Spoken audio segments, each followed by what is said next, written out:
আমি? হ্যাঁ সূর্য, নেতা হওয়ার সব গুণ তোমার মধ্যে আছে। অসম্ভব। কি অসম্ভব? রাজনীতির আমি কিছু বুঝি না, আর সেই ব্যাপারে বিন্দুমাত্র আগ্রহ নেই। আগ্রহ হতে কতক্ষণ? তোমাকে তৈরি করার দায়িত্ব তো আমার। তৈরি হওয়ার ব্যাপারেও আমার কোনো উৎসাহ নেই।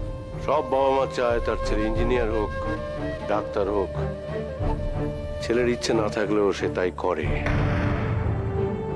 আমার ছেলে সে ছবি আঁকে, যেটা আমি দু চোখে দেখতে পারি না। তুমি দিনের পর দিন আমারই চোখের সামনে ছবি এঁকে চলে যাচ্ছ। আমি মানতে না চাইলেও মেনে নিচ্ছি।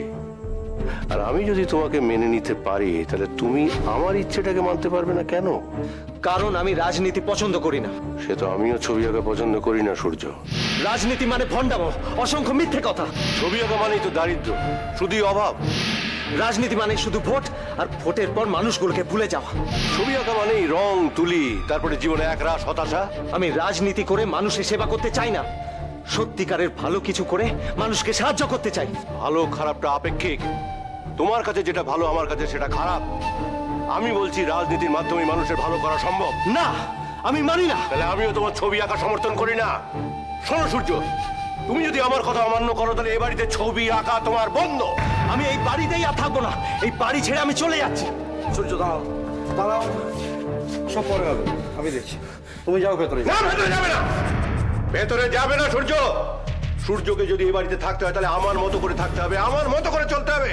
তাহলে ও সব শখ আমি মিটিয়ে দেবো, নাহলে কোনো শখ আমি মেটাতে পারবো না। তাহলে তুমিও শুনে না বাবা, তোমার মতো রাজনীতি করে মানুষের মন নিয়ে, স্বপ্ন নিয়ে ছিনিমিনি খেলা আমার পক্ষে সম্ভব নয়। আমি একজন শিল্পী, আমি ছবি এঁকে মানুষকে নতুন দিশা দেখাতে চাই। আর রাজনীতি করার থেকে সেটা আমার কাছে অনেক বেশি দামি। তুমি আমাকে খাইয়ে পরিয়ে বড় করে তুলেছ, সন্তানের প্রতি এটা তোমার কর্তব্য। আমার জন্য তোমাকে আর কিচ্ছু করতে হবে না। এই বাড়ি ছেড়ে আমি চিরদিনের মতো চলে যাব। আমার পথ আমি নিজেই দেখে নিতে পারবো। তোমার সাহায্যের কোনো প্রয়োজন নেই আমার। সূর্য, সূর্য, সূর্য। স্যার, স্যার মাথা গরম করবেন না, সব ঠিক হয়ে যাবে। কিচ্ছু ঠিক হবে না কল্যাণ, কিচ্ছু ঠিক হবে না। ও কি ভেবেছে? ও কি ভেবেছে? ওর দুঃখে আমি গলে জল হয়ে যাবো? তাহলে ওর বাবাকেও চেনেনি।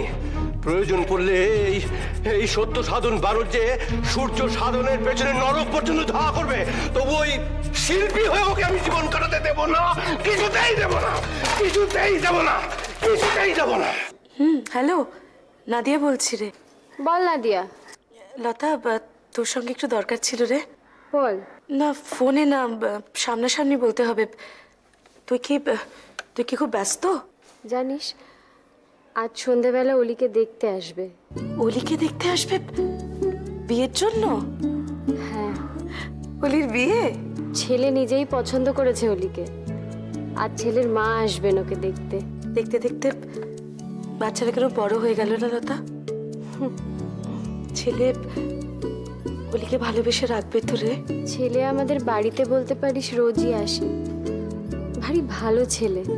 তাহলেই হলো, তাহলেই হলো। দেখবি ঠিক ভালোবাসবে। পাশে থাকলেই হলো রে লতা। নাদিয়া, কাল সকালেই চলে আয় না রে। আসবো, তখন শান্তিতে বসে কথা বলা যাবে। আজ আসলে ওরে বাবা রে, তোকে এত করে আমাকে বলতে হবে না। আমি কাল সকালেই আসবো। আর শোন, অলিকে আমার ভালোবাসা দিস।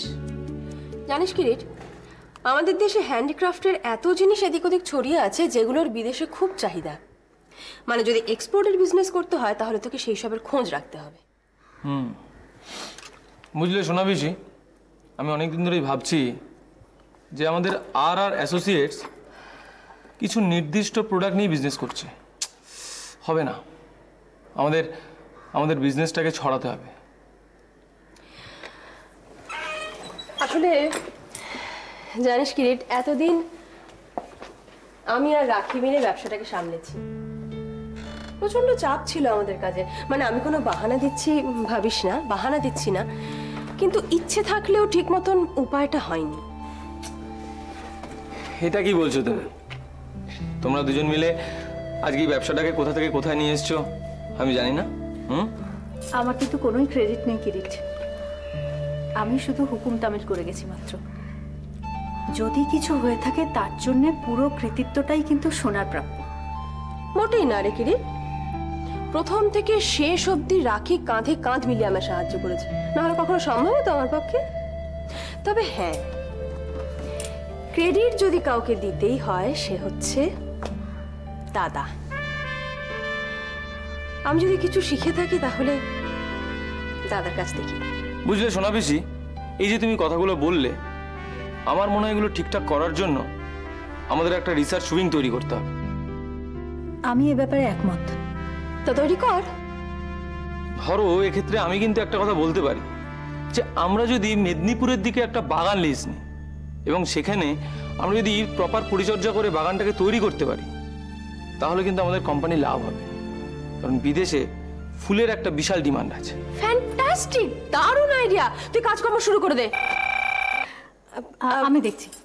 হ্যাঁ, কিন্তু এ বিষয়ে একটা কথা মনে রাখতে হবে যে এক্ষেত্রে কিন্তু টাকা পয়সাটা একটা বিশাল লাগবে। কিরিট, তুই ফান্ড নিয়ে একদম চিন্তা করিস না, তুই শুধু কাজকর্ম কর, খোঁজ খবরটা তুই শুরু করে দে আগে। ঠিক আছে। তোমার ফোন।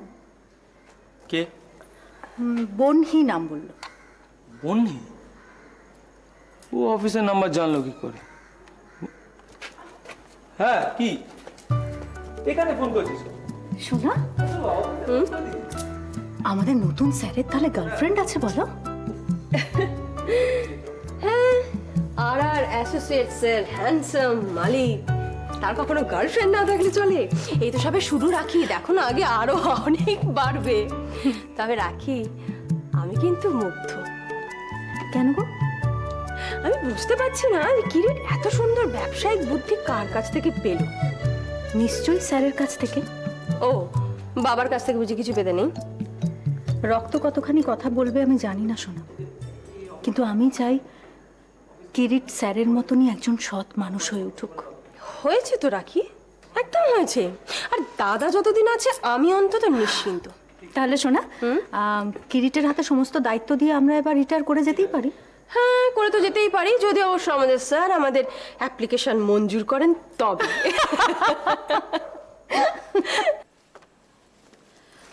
চল সূর্য। মা শোনো, তুমি কতদিন পর সাজলে, তোমাকে কি সুন্দর দেখাচ্ছে। আমার ভীষণ ভালো লাগছে জানিস, কতদিন বাদে আমি বাড়ির বাইরে পা রাখবো বলতো। উফ, ঘরের মধ্যে থেকে থেকে না আমার একেবারে দম বন্ধ হয়ে আসে। তা তো আসবেই, এই বাড়িটা তো একটা অন্ধকূপ, নিঃশ্বাস বন্ধ হয়ে আসে। ঠিক বলেছিস। হ্যাঁ রে, গাড়ি? বাবার গাড়ি আমি নেব না মা, আমি অন্য গাড়ি ভাড়া নিয়েছি। চল চল। কল্যাণ, কল্যাণ, কুইক কুইক। হ্যাঁ স্যার। সূর্য আর ওর মা কোথায় গেল? কোথায় গেল সেটা আমি আন্দাজ করতে পারি। একটা গাড়ি নিয়ে ওদের ফলো করো।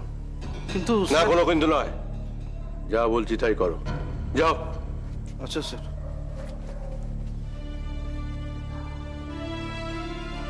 আমার কথার অবাধ্য হলে তার পরিণাম কি ভয়ানক হতে পারে সেইটা এবার ওরা বুঝবে।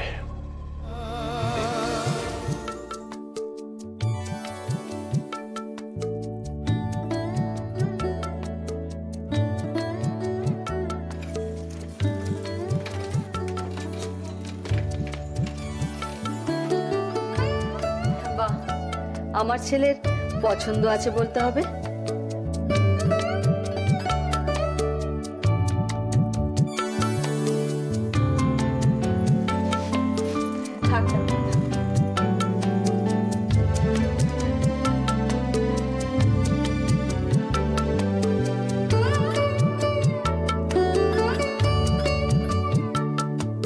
আমাদের মেয়ের পছন্দও কিন্তু খারাপ নয় অঞ্জনা দেবী।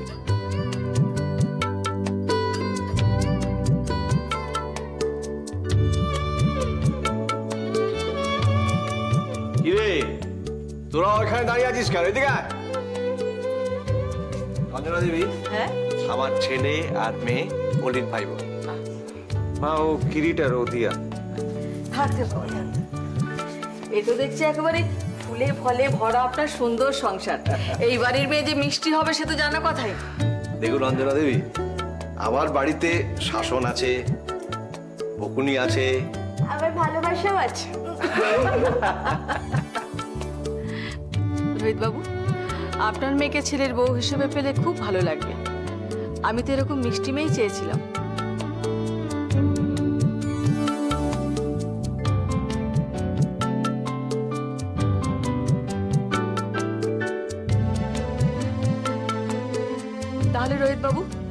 দিনক্ষণ সব পাকা করে ফেলুন, আমাকেও তো সময় মতন ব্যবস্থা করতে হবে। আচ্ছা,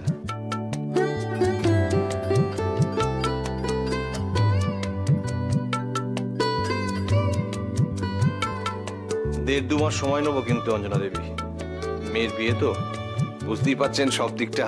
না না, অত সময় নিলে হবে না, বলা তো যায় না কখন কি হয়ে যায়।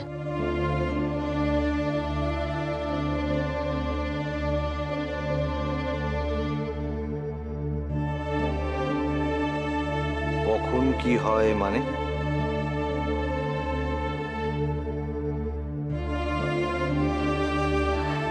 না আসলে এটা আমার একটা কুসংস্কার বলতে পারেন, শুভ কাজ তো আমি ফেলে রাখতে চাই না।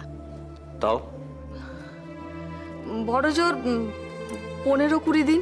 সে কি, এ তো ভীষণ তাড়াতাড়ি। মা, এত তাড়াতাড়ি আঙ্কেলদের অসুবিধা হতে পারে। প্লিজ রোহিত বাবু, এটা আমার অনুরোধ বলতে পারেন। তপন, আয় এদিকে রাখ।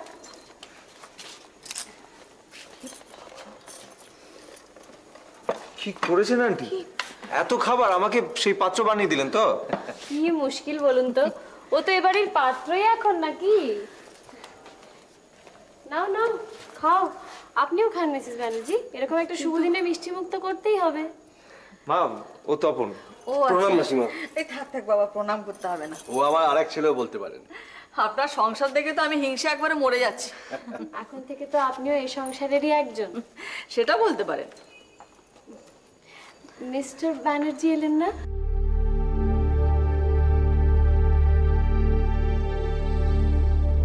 হ্যাঁ, মিস্টার ব্যানার্জি এলে ভালো হতো, ওনারই তো আসা উচিত ছিল। তো অবশ্য উনি ব্যস্ত মানুষ। লতা, এক কাজ করো না, আমরাই একদিন মিস্টার ব্যানার্জির সঙ্গে দেখা করে আসি। হ্যাঁ, সে তো যেতেই পারি। হ্যাঁ, সেটা অবশ্য হতেই পারে, কিন্তু আপনারা খান না। কি হলো, তুমি তুলে নাও। খাবো, কিন্তু এই মিষ্টি মুখটা করার আগে আমার একটা ছোট্ট কাজ বাকি আছে, সেটা সেরে নি।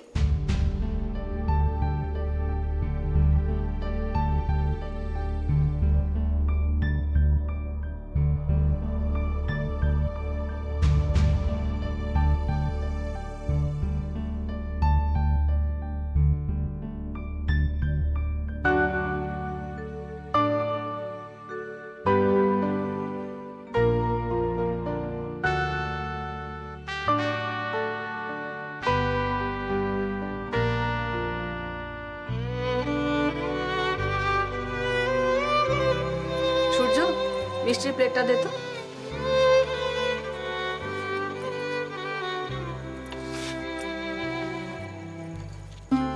হা করলি, এ হলো আসল মিষ্টি মুখ। এখনো মিষ্টি মুখ হয়নি। আচ্ছা, এবার হলো। এইবার আপনাদের মেয়ে আমার হলো। হ্যালো, বিবিএম হাসপাতাল? ইয়েস। আমার নাম মনোময় সিং, আমি ডক্টর আদিত্য ব্যানার্জির মামা। ও হ্যাঁ হ্যাঁ, বলুন স্যার। আমি আসলে একটু ওই ডক্টর আদিত্য ব্যানার্জির খবর নিতে ফোনটা করেছিলাম। কন্ডিশন কিন্তু এখনো ক্রিটিক্যাল। কথা বলতে পারছে? নাই বলা যায়, তবে এটা ঠিক গ্র্যাজুয়ালি একটু ইমপ্রুভ করছে। বলছিলাম যে টাকা পয়সার? না না, ও নিয়ে চিন্তার কিছু নেই। স্যারের নিজের হাতে গড়া হাসপাতাল, ওটা নিয়ে যদি চিন্তা করতে হয় তাহলে সেটা তো আমাদের কাছে লজ্জা, তাই না? না মানে আমি বলতে চাইছিলাম যে ওর ছেলে আকাশ এসবের খোঁজ খবর রাখছে তো? Hello hello. Well, I am sorry to say, সবাইকে দেখা গেলেও ছেলেকে কিন্তু হাসপাতালে একদমই দেখা যাচ্ছে না।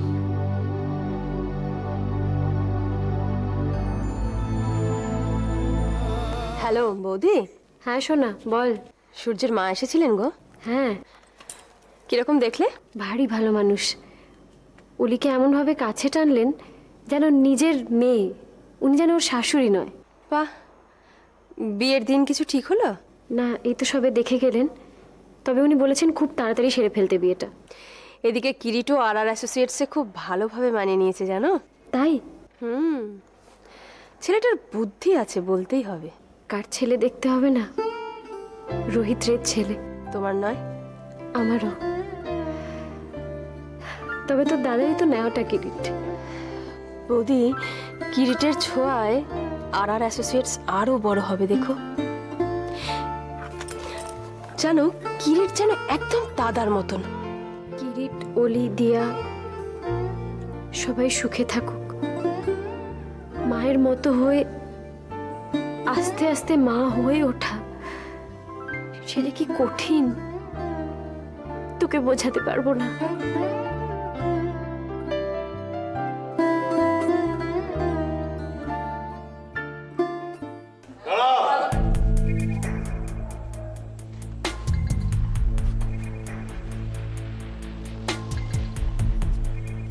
কোথায় গিয়েছিলে? মাকে নিয়ে বেড়াতে। সম্বন্ধ পাকাপাকি করে এলে? বাজে কথার কোনো উত্তর দিতে হবে না, ভেতরে চল তো। না না, এত বড় সাহস, আমি একটা কথা বলছি সেটার উত্তর দেওয়ার প্রয়োজন মনে করনি। আচ্ছা, কথাটা যদি কথার মতো না হয় তাহলে উত্তরটা দেবো কি করে শুনি? একেবারে শেষ করে দেবো, পিঠে ফেলে দেবো, কেউ বাঁচাতে পারবে না তোকে।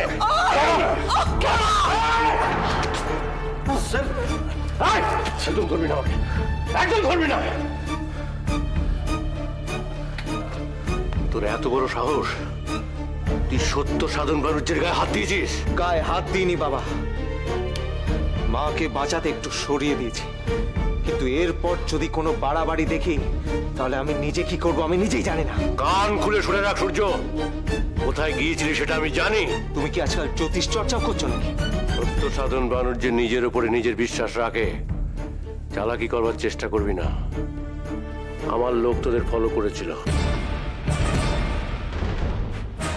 কি হলো? তোমাদের মুখ তো একবারে শুকিয়ে চামচি হয়ে গেল। হ্যাঁ, আরে তোর বিয়ে হবে, বিয়ে হবে, তবে সেটা আমার পছন্দ মতো। আজ থেকে তোমার আর তোমার মার এই বাড়ি থেকে বেরোনো বন্ধ। বাবা, তুমি কি পাগল হয়ে গেলে নাকি? হ্যাঁ, পাগল হয়ে গেছি, পাগল হয়ে গেছি আমি। আমার কথা অমান্য করলে আমার মাথায় খুন চড়ে যায়। তোমরা এই বাড়ির বাইরে পা রাখবে না। সরি বাবা, তোমার কোনো অর্ডার আমি মানতে পারবো না। আমার যা মনে হবে আমি তাই করবো, আর মাকে আমার সঙ্গে নেব। তোমার যা করার তুমি করে নিতে পারো। চলো মা, চলো। বললেন স্যার, কিরিট যে বাড়িতে থাকে তার নামটা কি? রোহিত রে। রোহিত রে। ওকে ফোন কর। না, থাক থাক থাক, ফোন করতে হবে না। যে গাড়িটা গেল সে গাড়িটাই তো বাড়িটাকে চেনে। হ্যাঁ স্যার। তুই যা, যা। ফোন নয়, আমি যাব। সত্য সাধন বাণিজ্যে যাবে ওই বাড়িতে। ওই পঙ্গু মেয়েটা আমার ছেলের ঘাড়ে চাপিয়ে দেওয়ার শখ এবার চিরতরে আমি বুঝিয়ে দেবো।